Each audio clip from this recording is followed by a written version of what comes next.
আমার গুরু ছিলেন রমা প্রসাদ বণিক। তার হাত ধরে বেশ কিছু নাটক করে নাটক জিনিসটা কি সেটা জানার চেষ্টা করেছি। তারপর থেকে প্রচুর নাটক লিখেছি, আজও লিখে চলেছি।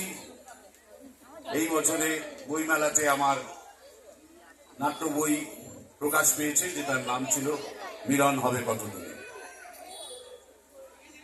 তারপরেও বলো সেটা জানলেও হবে না ভাই, কবিতা কেমন করে আবৃত্তি করতে হয় সেটাও জানতে হবে।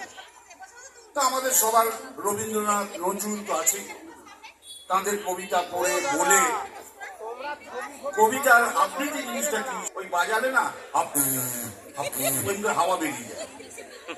তো সেই হারমোনিয়াম বাজিয়ে বাজিয়ে, আর আমার দেশের বাড়ি তো বীরভূম, তো বীরভূমের বাউলদের গান শুনে শুনে গান জিনিসটা কি সেটা জানার চেষ্টা করলাম। জানি বলছি না, জানার চেষ্টা করলাম।